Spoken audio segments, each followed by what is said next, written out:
우리는 지난 3주 동안 스바냐의 말씀을 통해서 여호와의 날이란 주제로 말씀을 나누었습니다. 하나님께서 이스라엘 백성들이 성전 안에 하나님 앞에 드려지면 안 될 우상들을 세운 것을 하나님 말씀하시면서 여호와의 날은 그런 우상들을 진멸할 날이다. 그 날 앞에 너희들이 서야 될 것은 우리가 겸손하게 여호와를 기다리는 날이다. 그리고 우리가 지난주에 말씀을 통해서 그러한 시대 가운데 남은 자들의 고백, 성 주변에 있는 나라들을 하나님이 다 멸하실 건데 너희 남은 자들은 하나님 앞에 이 겸손함으로 하나님을 바라고 소망해야 된다는 말씀을 함께 나누었습니다. 오늘은 드디어 이스라엘 백성에게 임하시는 하나님의 심판을 보여주고 있습니다.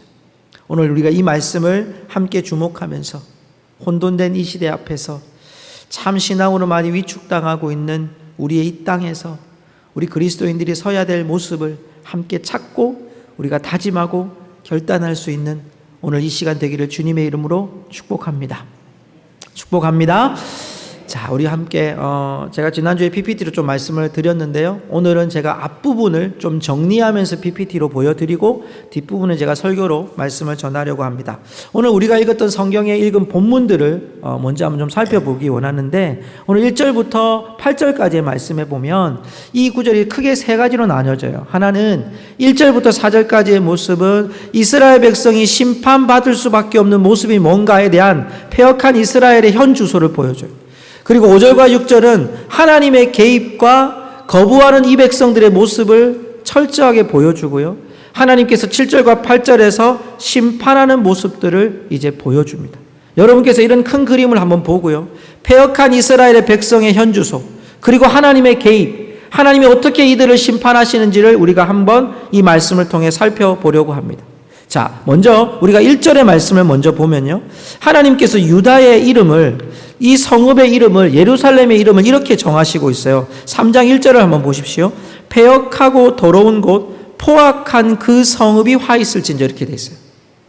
여러분, 예루살렘 성전을 말하는 거예요, 지금. 하나님이 거룩하다고 말씀하시는 예루살렘 성전을 하나님 뭐라고 말씀하시냐면 패역하고 더러운 것, 포악한 성읍, 화 있을진저 내가 분노를 내리기로 작정한 성읍입니다 라고 표현하는 거예요. 성도 여러분, 이 말씀을 조금 줄여서 말씀을 드리면요, 이 예루살렘 성전이 어떠하냐? 지금 오염된 성읍이라는 거죠. 황폐되었고 정말 이 패역한 이 땅이 하나님 아버지 앞에서 은혜를 입고 은혜로 거룩해져야 될 성읍이, 지금 이 성읍이 어떻게 되어야 됐냐? 이들의 현주소는 포악하고 패역하고 오염된 성읍이 되었다고 말씀하고 있는 거죠. 자, 그러면 왜 이렇게 오염된 성읍이 되었는지를 오늘 성경 2절을 우리에게 정리해줘요. 한번 보실까요? 이걸 우리 PPT로 한번 봅시다. 네 가지가 나와요. 2절의 말씀에서 네 가지로 진단을 하는데, 첫 번째는 명령을 듣지 않아요. 두 번째는 교훈을 받지 않아요. 세 번째는 하나님을 의뢰하지 않아요. 네 번째는 하나님께 나아가지 않아요. 여러분, 이 말씀들을 네 가지로 잘 보면요, 이 네 가지가 어떤 거냐면 하나님의 명령을 듣지 않는다는 것은요, 하나님께서 말씀하신 선지자들의 말씀을 듣지 않는다는 얘기예요. 그리고 교훈을 받지 않는다는 얘기는 그 말씀을 내가 받아서 흔쾌히 하나님 내가 이 말씀대로 살겠습니다라고 하는 다짐과 결단과 순종이 없는 거예요. 세 번째는 하나님을 의뢰하지 않습니다. 이 표현은요, 하나님보다 더 큰 힘을 가진 우상을 섬기고 있는 우상 숭배의 모습들을 말씀하고 있는 거예요. 하나님을 의뢰하지 않고 우상을 의뢰하는 거죠. 네 번째는 그러함으로 말미암아 나온 결과가 뭡니까? 하나님께 나아가지 않는 거예요. 하나님을 만나는 것에 게으른 거예요. 하나님 만나는 것을 싫어하는 거예요. 이게 예루살렘 몰락의 주 요인이라고 말씀하고 있는 거죠. 자, 이 백성들이 지금 하나님을 모르는 게 아니에요. 하나님에 대한 지식이 없는 게 아니에요. 하나님에 대한 예배가 없는 게 아니에요. 절기가 있어요. 그들이 하나님 앞에 예배드리는 행위도 있다고요. 그런데 하나님 보시기에는 뭐라고 말씀합니까? 너희들 명령도 안 듣잖아. 교훈도 안 받잖아. 하나님을 의지하지도 않잖아. 하나님께 나아가지도 않잖아. 너희들의 몰락의 원인이 뭐냐면 하나님에 대한 지식의 부족이 아니라 너희들 삶의 중심에 있는 하나님의 존재에 대한 거부가 너희들 삶에서 역력히 증거로 나타나고 있지 않느냐. 그러므로 너희들은 지금 패역한 성읍, 화 있을진저 분노를 일으키고 내가 너에게 심판받을 수밖에 없는, 내가 너에게 심판할 수밖에 없는 그런 성읍이 되었구나 라고 말씀하는 거예요. 조금 더 자세히 말씀드리면 이런 명령과 교훈과 하나님을 의뢰하지 않고 하나님께 나아가지 않는 이 백성들의 더 자세한 부분을 3절과 4절에서 표현해줘요. 오늘 그 중심에 사람들을 표현하거든요. 한번 볼까요? 어떤 사람들이냐면, 자, 거기에 3절과 4절에 보면 방백들, 재판장들, 선지자들, 제사장들 이렇게 나와요. 제가 이제 네 가지로 정리를 했는데요. 잘 보세요. 방백들은요, 부르짖는 사자라 그러고요. 재판장들은 저녁 일이라 그러고요. 선지자들은 경솔하고 간사한 자들이라 그러고요. 제사장들은 성소를 더럽힌 자들이라고 말씀하고 있어요. 이런 자들이, 여러분 방백은 누구냐면 그때 당시에 귀족들입니다. 왕의 측근들입니다. 왕의 행정기관을 맡고 있는 사람들입니다. 지금으로 말하면 장관급이죠. 지금으로 말하면 국무총리나 행정기관에 있는 사람들이죠. 이런 사람들이 부르짖는 사자래요. 여러분, 부르짖는 사자가 뭐냐면 이제 한 가지씩을 우리가 좀 이제 풀어가 보려고 하는데, 먼저 한번 보십시다. 방백들은 부르짖는 사자라고 말씀하고 있어요. 부르짖는 사자가 뭐냐면 에스겔서 22장 27절에 보면 그 가운데 고관들은 음식물을 삼키는 일이 같아서 불의한 이익을 얻으려고 피를 흘려 영혼을 멸하거든. 여러분이 에스겔의 말씀은요, 포로로 잡혀간 이스라엘 백성들이 바벨론에서 받은, 에스겔이 받은 말씀이에요. 포로로 잡혀가가지고 그곳에서 하나님께서 주신 말씀이 에스겔이거든요. 너희들이 왜 이렇게까지 되어 왔느냐를 말씀하는 거예요. 너희들이 왜 이스라엘이 이렇게 유다가 무너졌느냐? 너희들 가운데 있는 고관들이 음식을 삼키는 이리 같이 불의한 이득을 삼키기 위해서 영혼의 피를 빨아먹는, 피를 흘려서 영혼을 멸하고 있는 그런 악한 일들을 했다고 말씀하고 있는 거죠. 성도 여러분, 이 말씀은 무엇입니까? 이 방백들이 바로 여러분 이 시대의 지도자들이, 이들이 마치 먹을 것을 찢을 때 우는 사자의 울음소리처럼 백성들을 착취하는 소리들을 내고 있는 너희들의 현 주소가, 내 불의의 진단 속에 첫 번째 이 지도자들이 너희들 가운데 이런 모습들이 보여지고 있다. 우는 사자와 같이 백성들을 착취하고 있는 너희들, 영혼들을 멸하고 있는 너희들을 하나님은 지금 보시고 있다고 합니다. 또 한 부류는 여러분 재판장들이에요. 재판장들을 뭐라고 되어 있습니까? 이튿날까지 남겨두는 것이 없는 저녁일이라고 되어 있습니다. 여러분, 이 저녁이라는 말이요, 원어에 보면 아라비아라는 뜻이에요. 그러니까 아라비아 일이라는 뜻이거든요. 이 아라비아 일이라는 뜻은 사막에 있는데, 이 사막에 있는 일이는요, 먹을 것이 있으면요 그걸 끝까지 먹어 치우는 겁니다. 뼈까지 치우는 자입니다. 그걸 누구들과 비교하는 거예요? 재판장들에 비유하는 거예요. 공의가 없는 거예요. 옳고 그름이 없는 거예요. 오로지 나의 탐욕을 위해서만 옳고 그름을 판단하는 재판장들에 대해서 너희들이 이스라엘의 현 주소다는 거예요. 이런 재판장들이 있기 때문에 하나님이 멸하신다는 거예요. 또 보십시다. 선지자들은 어떨까요? 선지자들은 여러분 경솔하고 간사하다 그래요. 여러분 예레미야 23장 22절, 이 예레미야서는 이스라엘 백성 유다 나라가 멸망하기 바로 직전에 쓴 글이 예레미야입니다. 그 예레미야 선지자가 눈물의 선지자라고 얘기하고요, 이스라엘 백성이 망해가고 있고 포로로 잡혀가는 것을 눈앞으로 목도한 자가 바로 예레미야거든요. 그가 여러분 선지자들을 뭐라고 표현하고 있냐면 헛된 말을 하며 거짓된 말을 하는 선지자라고 표현하고 있어요. 여러분 경솔이란 단어의 뜻은요, 무법하다, 방탕하다는 뜻입니다. 그러니까 선지자들은 원래 누굽니까? 하나님의 말씀을 받아가지고 그대로 대언하는 겁니다. 토시 하나 틀리면 안 되고 그대로 대언해야 될 자들입니다. 그런데 그들 속에 무엇이 있어요? 거짓이 있는 거예요. 방탕이 있는 거예요. 무법함이 있는 거예요. 악의 영의 지배를 받아가지고, 여러분 여기에 경솔하고 간사하다는 표현 속에는요, 거짓이라고 하는 중요한 단어가 들어있어요. 하나님이 내게 말씀하지 않았는데 말씀하신 것처럼 하는 거죠. 내가 유리하게 그 말씀을 들었다는 것처럼 이야기해서 다른 사람들에게 이것을 여러분 마치 하나님의 말씀처럼 전달하는 거짓을 가진 자들이, 선지자들이 그 부류 속에 있었다는 거죠. 또 하나 마지막 부류는 제사장들이에요. 제사장들은 여러분 성소를 더럽힌 자들인데 말라기 2장 7절에 보면 제사장의 역할을 이렇게 말해요.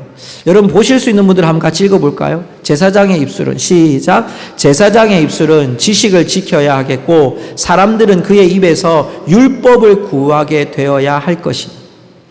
자, 이 말씀은 제가 보면서 목회자의 제 입술이 얼마나 중요한지를 생각하게 됐어요. 제사장의 입술은 지식을 전하거나 말하는 자가 아니고 지키는 자라고 얘기하더라고요. 여러분 지키는 게 뭡니까? 여러분 우리가 운동 경기 하다 보면 축구 경기를 하면요 골키퍼라고 얘기합니다. 골키퍼는 뭐 하는 사람입니까? 골대 안에 골을 들이지 않도록 막는 사람이잖아요. 그죠? 막아야 되는 사람이죠. 제사장은 어떤 사람이라고요? 제사장의 입술은 제사장이 말하는 그 하나님의 말씀은 지식을, 하나님에 대한 지식을, 하나님에 대한 말씀을 끝까지 지킨다. 무슨 말입니까? 진리의 말씀이라는 것을 지켜주는 사람이 제사장인데 그 제사장이 하는 일이 뭐냐? 그들은 그의 입에서 율법을 구하게, 많은 사람들은 그의 입에서 율법을 구하게 되어야 하는데 오늘 이 제사장의 모습들은 성소를 더럽히고 있어요. 이 말씀 여러분 에스겔 23장 39절에 보면 우상에게 제물을 드리는 성전이 됐고요. 에스겔서 44장 7절에 보면 율법을 범한 이방인을 성전에 출입하는 것을 허가하고 있고요. 44장 9절에 보니까요. 자신들은 성전을 지키지 않고 다른 사람을 세워서 성전을 지키게 하는 이런 일이 벌어져요. 제사장이 성전을 안 지키는 거예요. 제사장이 우상을 들여다 놓는 거예요. 제사장이 이방인을 들여다 놓는 거예요. 그러면서 성소를 더럽히고 있다는 거죠. 성도 여러분, PPT는 여기까지예요. 이제 저를 잘 보시고요.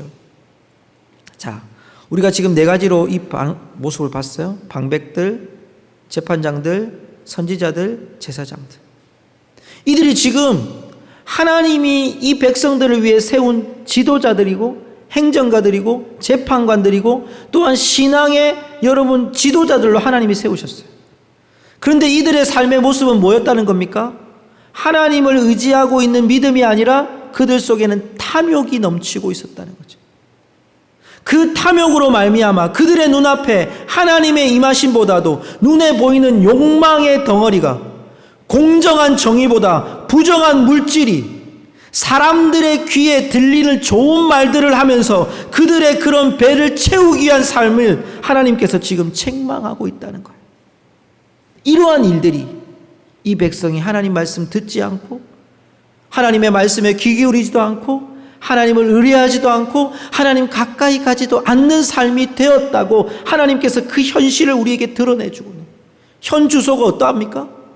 말씀 안 듣습니다. 하나님 음성 듣지 않습니다. 여호와를 의뢰하지 않습니다. 여호와 가까이 하지 않습니다. 그 중심에는 누가 있어요? 하나님께서 그들에게 믿음을 세우라고 신앙을 세우라고 복음을 세우라는 자들이 타락되어 있고 탐욕에 물들어 있고 공정한 재판이 아니라 부정한 물질을 위하여 그들이 그 사람들에게 좋은 말을 해대면서 타협하고 넘어가고 있는 모습들을 보여주는 거죠. 제가 전에 그런 예를 든 적이 있습니다. 여러분 원숭이를 잡는 법을 아십니까? 원숭이를 잡으려면요 원숭이 손이 들어갈 만한 들어갈 만한 통로와 그리고 큰 바구니 하나만 있으면 됩니다. 어떻게 잡느냐면요 그 안에 바나나 하나 던져 놓습니다. 그럼 그 바나나를 보고 원숭이가 와가지고요 손으로 딱 집어넣어서 바나나를 잡습니다. 그 바나나를 붙잡고 나올 수 있는 통로가 아니에요. 그래서 그걸 그대로 잡고 있는 거예요. 사람들이 오면 어떻게 해야 됩니까? 사람들의 머리로는 놓고 자기는 도망가면 되는 거잖아요. 근데 뭐 때문에 못 나요? 바나나 때문에 못 넣는 거예요. 여러분 이게 그렇게 해서 원숭이 잡는답니다. 우리에게도 여러분 동일하던 거예요. 생명과 같은 하나님의 말씀이 있어요. 그런데 바나나와 같은 달콤한 탐욕이 우리 앞에 손에 꼭 잡고 있는 거예요. 놓고 나오면 살 수 있는데 그걸 못 놓는 거예요. 제사장들이, 재판장들이, 선지자들이 그리고 방백들이 그걸 놓지 못함을 통해서 여러분 그곳에 하나님의 두려운 심판이 임하겠다고 하나님 말씀하시는 거예요. 어떻게 임하십니까? 오늘 5절에 보니까 하나님 이렇게 말씀합니다. 그 가운데 계시는 여호와는 의로우사. 그 가운데 계시는 하나님은 의로우사.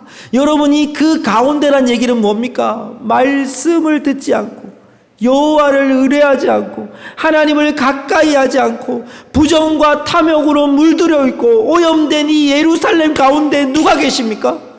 여호와 하나님께서 공의로 임하시고 계신다는 거예요. 성도 여러분, 그 하나님이요, 여기 나오는 그 가운데 계시다는 표현은요, 원어로 보면 우리의 인체에, 우리의 심장과 폐부 안에 있는 이 인체를 의미하는 거예요. 우리 안에 있는 오장육부를 말하는 거예요. 하나님이 우리를 떠나지 않잖아요. 여러분 속이 좀 안 좋다고 내가 위 좀 드러냈다가 뺐다가 이럽니까? 그럴 수 없잖아요. 그 안에 있는 거잖아요. 우리 안에. 하나님이 우리 안에 계셔서 이제 어떻게 하시겠다고요? 공의로 하나님이 심판하시겠다. 하나님의 공의는 실패가 없습니다. 그런데 오늘 이 말씀을 보니까 참 귀한 말씀이 한 구절이 있습니다. 5절에 보면 이런 말씀이 있어요. 여호와는 의로우사 불의를 행하지 아니하시고 아침마다 빠짐없이 자기의 공의를 비추시거든. 아침마다 빠짐없이. 무슨 얘기입니까? 하나님은 공의를 그 가운데서도 성실하게 우리 가운데 주의 영으로 임하여 주시고 있다는 사실이에요. 성도 여러분, 지금 이 시대에도 하나님의 공의가 죽은 것이 아니라 하나님의 공의가 운행하고 계시고 아침마다 빠짐없이 우리에게 비춰주고 계시는 줄 믿으시기를 바랍니다. 여러분, 이것이 우리가 지금 바라봐야 될 믿음의 모습이에요. 세상이 무너지고 신앙이 위축되고 우리의 삶의 터전들이 위협을 만나는 이때에도 하나님의 공의는 무너지지 않고 있다는 사실을 믿는 게 남은 자의 믿음인 줄로 믿습니다. 여러분, 그 하나님의 공의가 황폐됐던 이 땅 가운데 성실하게 아침마다. 그런데요, 우리가 지금 알고 있는 이런 악한 세력들이요, 또한 이렇게 부인하고 하나님 말씀 떠나고 하나님 의뢰하지 않고 하나님 가까이 하지 않은 이 악한 영들 속에 이들의 모습이 어떠느냐. 7절 보세요. 7절에 보면요, 참 기가 막힙니다. 하나님께서 말씀하세요. 내가 이르기를 너는 오직 나를 경외하고 교훈을 받으라. 그리하면 내가 형벌을 내리기로 정하기는 했지만 너의 거처가 끊어지지 아니하리라 하였으나, 자, 그 다음 구절 한번 같이 읽어볼까요? 그들이, 시작, 그들이 부지런히 그들의 모든 행위를 더럽게 하였. 자, 저는 참 이 단어를 쓴 분이 대단하다고 생각이 들어요. 왜냐하면 하나님은 아침마다 공의를 비추시는데 이 악인들은 뭐라고 표현하고 있어요?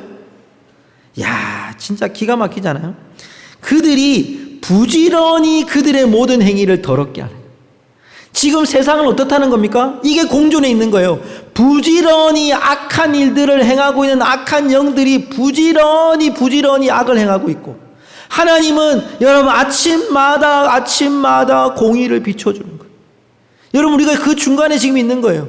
하나님의 공의를 비춰주는 그곳으로 우리의 얼굴을 쳐다보고 있느냐, 아니면 세상에 그런 부지런히 악을 행하는 것에 우리의 마음을 빼앗기고 살아가느냐, 이 중심에 우리가 지금 놓여 있는 거예요. 성도 여러분, 하나님이 그렇게 애타게 찾음에도 불구하고 이들의 악은 계속되어지는, 하나님께서, 여러분, 성도의 딜레마가 바로 여기에 있는 거예요. 하나님께서 우리 가운데 공의를 비춰주시는데 왜 악이 더욱더 팽창할까요? 하나님의 공의가 확 여러분 덮어버리면 악한 영들이 확 죽어야 되는데 악한 영들은 계속해서 올라오고 하나님의 공의는 계속해서 드러나고 있고, 이거 계속 공존되어 있는 거예요. 성도들의 딜레마가 아니에요. 불의함, 억울함, 부지런히 악을 행하고 지도자들의 탐욕과 거짓이 난무함에도 불구하고 우리 하나님의 공의는 지속적으로 아침마다 애타게 찾으시고 있는 거예요. 여러분, 지금의 때가 지속되는 이유는 뭘까요? 지금의 우리 어려움이 지속되는 이유는 뭘까요? 여러분, 지금 우리 그리스도인들이 하나님의 강한 부르심을 들을 때까지 하나님 계속 우리에게 말씀하실 겁니다. 여러분, 이때에 놓치지 말고 하나님의 음성을 듣는 주의 백성 되기를 주의 이름으로 축복합니다. 그 말씀이 뭡니까? 8절이에요. 우리 같이 8절 읽겠습니다. 8절 다 같이 시작. 나 여호와가 말하노라. 그러므로 내가 일어나 벌할 날까지 너희는 나를 기다리라. 내가 뜻을 정하고 나의 분노와 모든 진노를 쏟으려고 여러 나라를 소집하며 왕국들을 모으리라. 온 땅이 나의 질투의 불에 소멸되리라. 아멘. 하나님의 뜻이 어디에 있어요? 제가 세번역 성경에 보니까요, 너희는 나를 기다리라 이 표현이요, 내가 증인으로 나설 때까지 기다려라 이렇게 돼 있어요. 하나님이 증인이 되시면, 여호와가 증인이 되시면, 예수 그리스도가 증인이 되시면, 성령님이 증인이 되시면 여러분 뭐가 문제이겠습니까? 주님이 오시는 그날은 증인 되신 주님이 이 땅에 오시는 날이고, 이 땅을 반드시 소멸하시고 하나님이 심판하실 날이 반드시 있을 줄로 믿습니다. 그러기에 우리가 뭐 해야 됩니까? 너희는 나를 기다리라. 우리 한번 따라 합시다. 너희는 나를 기다리라. 그럼 지금 우리가 해야 될 일이 뭐죠? 누구를 기다려요? 여호와 하나님을 기다리는 거예요. 다시 오실 예수님을 기다리는 거예요. 그래서 여러분, 인내는요, 시간을 참아내는 것이 아니라요, 진리를 기다리는 것이라고 말했어요. 되게 좋은 말이죠. 제가 지었어요. 말씀을 준비하다 보니까 이 말씀을 써야 되겠다. 인내는 시간을 참아내는 것이 아니라 진리를 기다리는 것이다. 여러분, 우리 안에 왜 참습니까? 억울한데 왜 참습니까? 누명 썼는데 왜 참습니까?